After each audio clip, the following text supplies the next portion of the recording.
Hello, everyone. Welcome to Aaron's Reading Room, and welcome to a special episode. We have a reunion of the Book Brood here. Lane is joining us again. Lane, what have you been up to? We've missed you so much. Oh my goodness. I've been right in the next room while you're filming. Okay. But, no, it's good to be back. I miss everyone.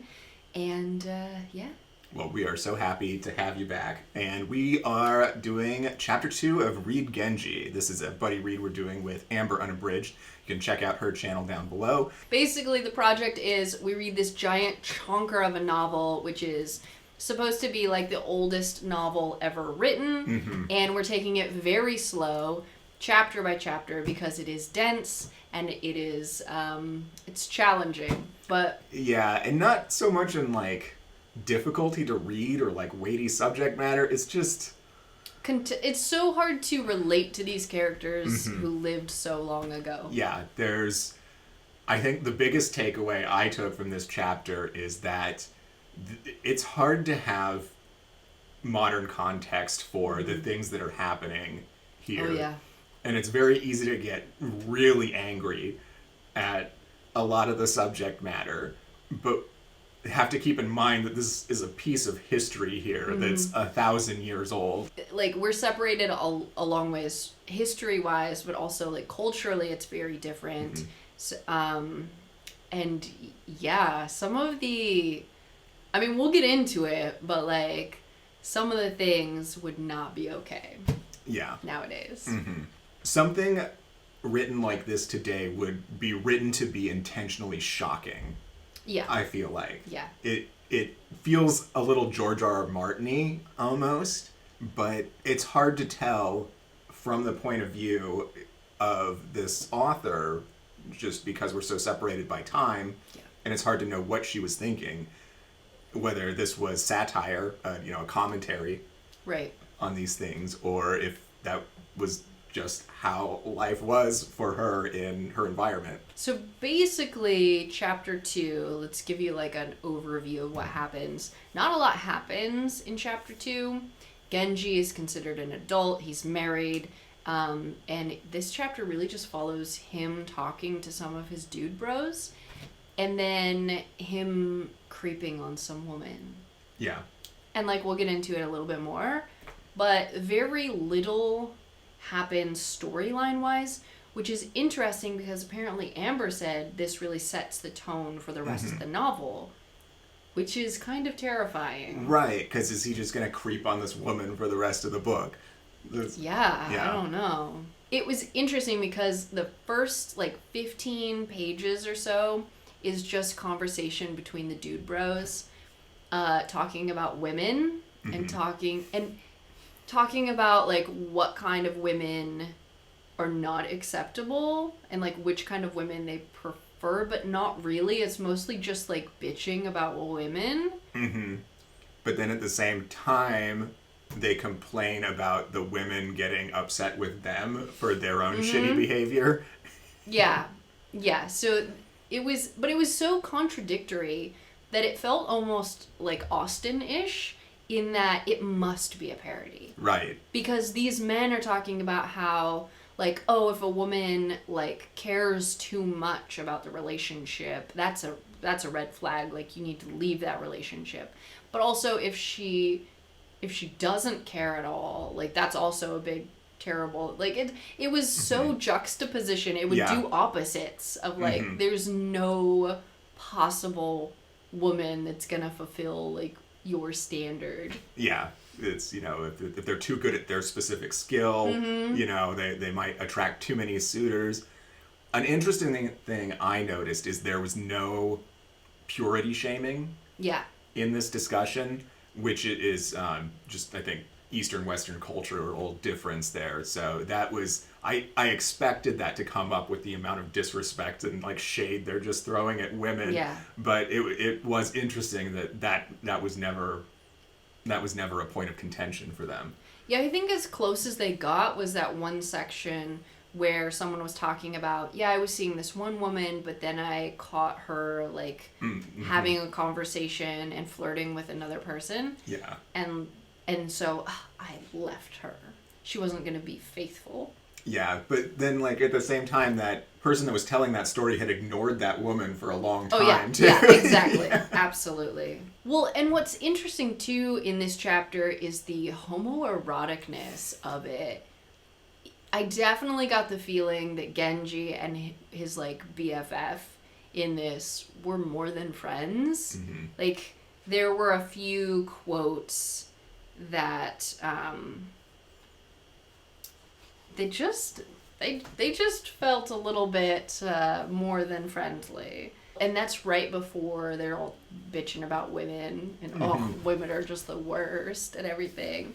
They rope in a couple of other people to kind of like back up their opinion of like women are terrible. And then Genji just takes a nap during part of this conversation. In the middle of it's like, what? I like that highlighted just his status, really. That he could just fall asleep in the middle of the conversation and it was fine and no one no one could be upset at him. He's about the prince. Right? Yeah.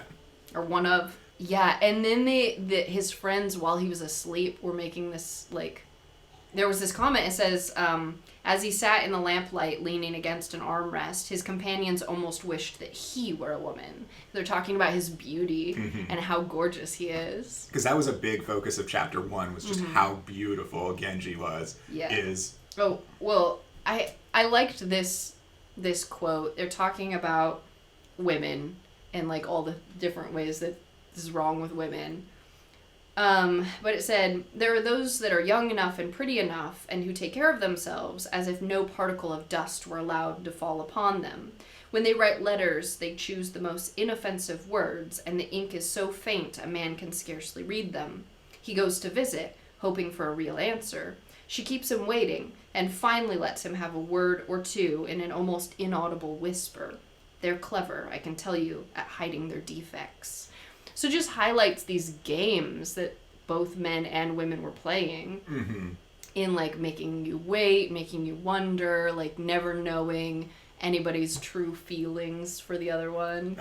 And everyone apparently is having affairs with everyone else. Yeah, it's just everyone's having affairs left and right. Like, apparently there's no cohabitation between spouses, or very little. So I don't know if that's just a class separation there, that just because they were of the upper ranks, that these men and women all had quarters of their own that they could, secretly go in between in the middle of the night and that. Did you understand the thing about Genji and, like, he could only travel in one direction during certain times of the month?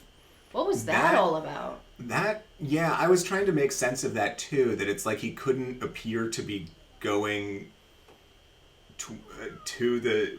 So was he obsessed with the woman at that point, the sister of the? Not yet. Well, originally, because he was gonna travel one way, but he's like, oh, I can't because some sort of religious thing was happening, right? Okay. So for all the levels of impropriety that seemed to be allowed in this, it got complicated for Genji in the second part of the chapter, that he actually ran into instances where he was really kind of skirting the line of propriety even for a prince. Yeah.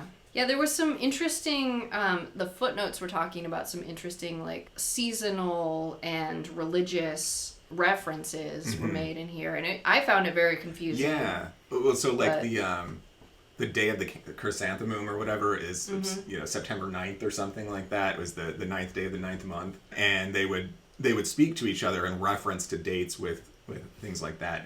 And we got more of the poetry, too, people speaking to each other in verse. And so you have to, like, know the reference of not just the actual words that they're saying, but, like, which pieces of art they're referring to. And then, like change it to, like, suit the mood and, like, write your own little verses in reference to it's so complicated. And there was one of them I found interesting in there in the footnote. It referenced a character from some book or from some tale that's been lost. That it's like we know it was a character in this story. We know this story exists, but history lost it. So anyways, so because he could only travel in one direction, he ends up going and staying at some random person's house. He doesn't want to sleep alone, and so he goes in search of a lady in the house. Turns out it's the wife of of the governor or something, or no. Or the guy's house that he's staying in. Yeah, it's a married woman. But woman is generous. I highlighted how he talks about her. It's so messed up. Because he sneaks into her bedroom, and she's upset. She's saying things like, no, and stop, and what are you doing here? And he's like, hey. But yeah, he talks about, here's a quote, the little figure, pathetically fragile, and as if on the point of expiring from the shock, seemed to him very beautiful. She was so small that he lifted her easily.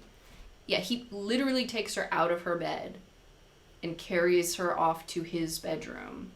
And her, like, governess or, like, her, like, maid or, like, some... Right, they call him a captain. Right? Yeah. Is, like, trying to be like, stop, what are you doing? And he tells her, he's like, come back for her in the morning. And she's, like, crying, and he like, full-on rapes her. Or he gets almost to raping her, and they just, like, have this weird back-and-forth argument about, like, why it's not okay. And then, well, like, he's trying to be like, well, can't you respect, like, how strongly I feel for you? Like, it has to mean something because my feelings as the man are so strong. Obviously, this means something, and means that I can take advantage of it. And then the sun comes up, and then he has to leave, and he seems a little bit frustrated, which makes me think that maybe he didn't get to the actual raping. Okay. Because then he's, like, left wanting more. Genji had been talking to this woman's little brother. Who's a child. Like, yeah. Straight up. Like, he holds a position of... And, like, he is of the high ranks, and as a child has a position, but as, like, mayor or something of this city, but he's still a child. And then, yeah, at the end of the chapter, he tells the boy... He's like, well, you at least must not abandon me, and pulls him down beside him.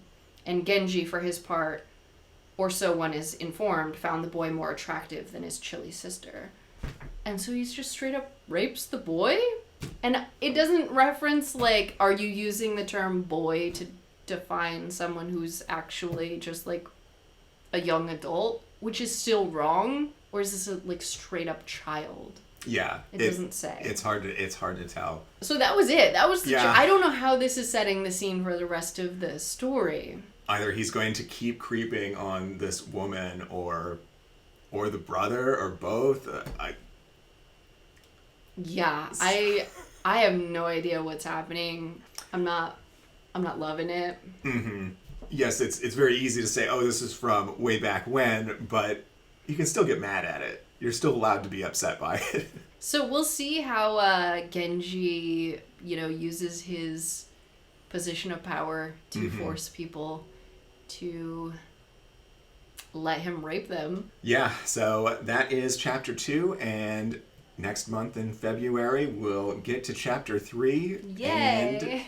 And we'll see if it's any better. Yeah, I'm looking forward to hearing what Amber has to say about that. So definitely go check out Amber's video.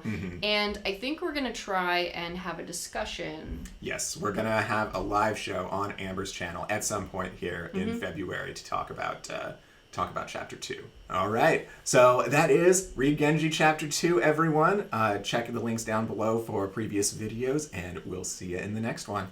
Bye.